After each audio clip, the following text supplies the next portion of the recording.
on se retrouve aujourd'hui pour une toute nouvelle vidéo et ce sera une vidéo haul. Ce sera tous les petits achats que j'ai pu effectuer depuis la dernière vidéo haul que j'ai faite, je crois, au mois d'avril. Donc je me suis dit que j'allais vous faire une petite vidéo de mes derniers achats récents. Donc il va y avoir un petit peu de livres et un peu de matériel.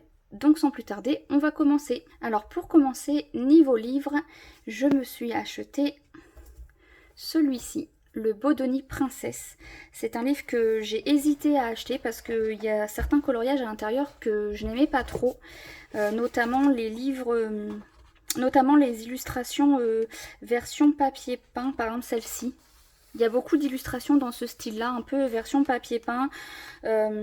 Ça, par exemple, j'aime bien l'illustration, mais le fond, je trouve ça un peu inutile. Le fait qu'ils aient pas mis de décor, contrairement à des illustrations, voilà, comme celle-ci, où il y a vraiment une scène en fait sur le coloriage. C'est vrai qu'il y a beaucoup d'illustrations à l'intérieur de ce livre-là, même vous voyez comme celle-ci.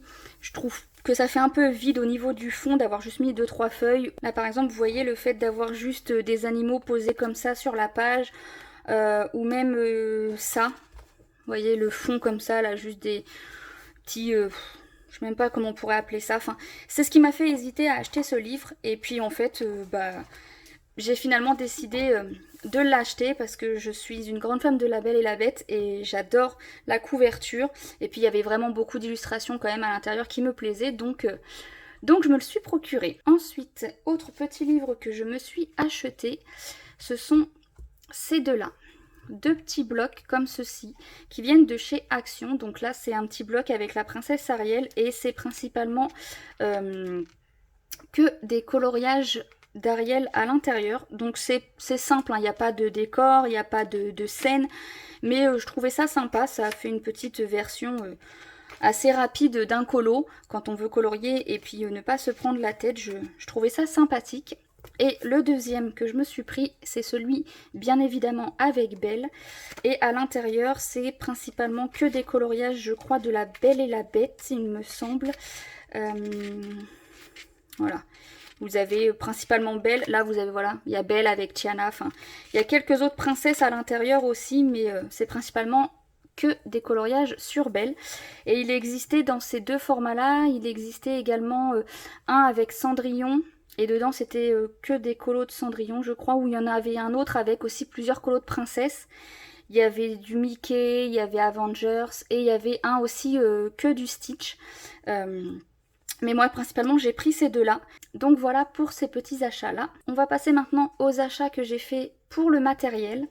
Et donc, pour commencer, je me suis pris cette palette-ci d'aquarelle, pareil, qui vient de chez Action. Je vous l'avais déjà présentée dans une de mes dernières vidéos, où je vous avais dit que j'avais trouvé la version bleue et la version violette, mais que j'avais pas pris celle-ci parce que de base, j'étais pas trop fan de ces couleurs là, et en fait je me dis que finalement ça peut rendre super joli sur un colo, et puis le côté métallique là du gris, l'argenté, j'aime plutôt bien le rendu que ça peut avoir. Enfin, j'ai vu ça sur certaines illustrations et je me suis dit si je la trouve, bah finalement je la prendrai. Et à l'intérieur vous avez un pinceau à réservoir d'eau.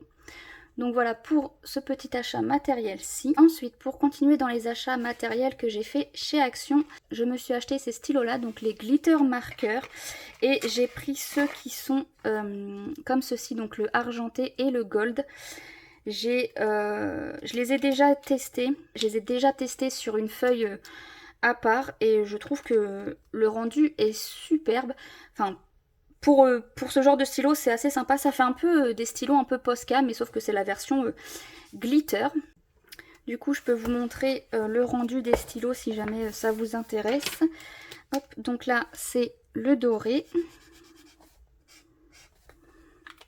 Je vais vous rapprocher juste après pour que vous puissiez voir un peu mieux le rendu que ça a. Et là, on a l'argenté. Hop. Donc voilà, comme vous pouvez le voir, hein, ça fait un petit effet paillettes, métallique. Et je me suis dit pour agrémenter un coloriage, ça peut être sympa de mettre ces petites touches comme ça d'argenté ou de doré sur un colo. Donc il existait d'autres couleurs mais je les ai pas prises parce que je voulais avant tout les tester. Ensuite, pour continuer, je me suis acheté deux stylos blancs comme ça, deux stylos gel blancs. Alors c'est pas de la marque, hein, ça vient très clairement de Shein, mais les mines sont un peu plus fines que les signaux blancs que j'ai. Ils sont très bien. Le seul petit bémol que j'aurais à dire sur ces stylos là, c'est que par exemple sur les crayons assez gras comme les Brutfunner que j'utilise, les stylos ont un peu du mal de temps en temps à écrire dessus, contrairement au signaux blanc qui lui va écrire quand même sur les Brutfunner. Ceux-là ont un peu plus de mal, mais sur la pastel, sur de l'aquarelle, ils fonctionnent très bien. Donc ça me fait deux petits stylos en plus avec une mine un peu plus fine. Et les stylos étaient vendus par deux. Donc c'est pour ça que je me suis dit je vais tester. Si ça me convient, bah, je les utiliserai, sinon ils iront à la poubelle et puis je continuerai à acheter que des signaux blancs, voire essayer une autre marque. Mais pour l'instant j'ai ceux-là et ils me conviennent. Donc ensuite sur Shein, je me suis acheté ceci. Donc c'est un gant pour le coloriage. Enfin normalement c'est un gant pour les tablettes, pour éviter de frotter sa main sur la tablette. Et donc comme c'est tactile une tablette, ça souvent des fois on fait des petites erreurs. Et moi je l'ai acheté, j'ai vu que des personnes l'utilisaient pour le coloriage, pour justement éviter de se mettre du crayon de couleur un peu partout. Et vous allez me dire, mais il est bizarre ton gant parce qu'il a que deux doigts. Et effectivement, c'est parce qu'en fait, de base, il se met comme ceci. Je vais y arriver, hop, voilà. Il se met comme ceci. En fait, c'est pour que quand vous coloriez, bah, vous pouvez être sur votre coloriage. Et même si vous avez utilisé des crayons gras, ou ça va venir se déposer sur le gant et ça va éviter d'en mettre partout sur le coloriage ou d'avoir que vous ayez la main toute pleine de couleurs. Donc, voilà pour ce petit gant. Ensuite, pour continuer dans le matériel, je me suis acheté des crayons à l'unité, donc des polychromos. Il y en a trois, ceux-là, qui sont des couleurs que j'avais déjà mais que j'ai voulu racheter pour avoir un petit peu de réassort quand mes crayons vont être trop petits pour les utiliser. Et je me suis pris deux nouvelles teintes, donc celle-ci que je n'avais pas du tout et que je me suis dit je les trouve jolies donc je vais les prendre. Donc au niveau des numéros, on a celui-là qui est le 246. Vous n'allez pas très bien voir les numéros, je pense, sur les crayons, mais je vous les noterai quand même à l'écran. Donc là, vous avez le numéro 157. Là, vous avez le numéro 199. Le numéro 132. Et le numéro 149. Donc il y a là celui-ci c'est un rose pêche poudré, enfin c'est on va dire une teinte peau. Là vous avez un bleu turquoise. Celui-ci c'est un noir. Celui-là c'est un bleu vraiment très très foncé qui tire vraiment un peu sur le noir. Et celui-ci qui est un peu un bleu nuit, on va dire un bleu jean. Donc voilà pour les 5 crayons de la gamme Polychromos que je me suis racheté. Et pour continuer dans les achats matériel crayon, je me suis fait un petit plaisir. Je me suis enfin acheté les Polychromos.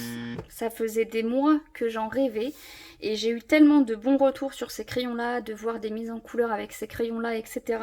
Peut-être que ça va vous paraître stupide, mais c'était comme un rêve pour moi d'avoir ce genre de crayon. Et finalement, j'ai réussi à me les procurer. Donc je suis plutôt contente de mon achat. Donc là, comme vous pouvez voir, j'ai déjà swatché certains crayons. Mais voilà comment ça se présente, hein. Je pense que pour ceux qui font partie du coloriage, vous savez que les Prismacolor, ce sont une bonne gamme de crayons. Là, il y en a 150 à l'intérieur, donc il y a 6 racks. Je ne vais pas vous les présenter, hein, voilà, vous voyez, il y en a encore en dessous ici et en dessous ici.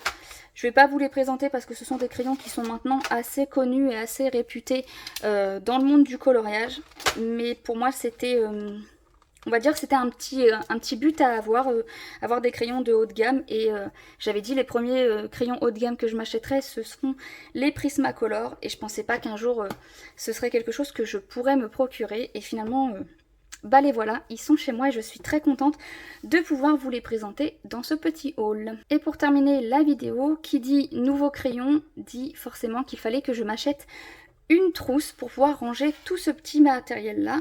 Et je me suis pris celle-ci. Donc c'est une trousse avec, si je vous dis pas de bêtises, je crois c'est 200 compartiments. Voilà, donc avec des petits élastiques avec pour pouvoir ranger des crayons individuels. Il y a plusieurs pochettes. Et donc voilà comment elle se présente. Je vous la montre d'un peu plus près. J'ai hésité avec une autre et puis finalement j'ai flashé sur celle-ci, donc j'ai dit je vais prendre celle-là. Je vous mettrai le lien en barre d'infos bien évidemment si jamais ça vous intéresse. Donc voilà, maintenant il ne me reste plus qu'à ranger tous mes petits bébés crayons Prismacolor et les polychromos que je viens de me racheter à l'intérieur de cette trousse-ci. Donc voilà, la vidéo haul est maintenant terminée. Je vous ai présenté donc tous les petits achats que j'ai fait sur les derniers mois. Donc voilà, j'espère que la vidéo vous aura plu. N'hésitez pas à me laisser un petit commentaire pour me dire ce que vous avez pensé de la vidéo et ce que vous pensez de mes petits achats. Ça me fait toujours plaisir de lire vos commentaires. Et puis bah moi, sur ces quelques mots, je vais vous dire à très vite pour une prochaine vidéo. Prenez soin de vous et à bientôt!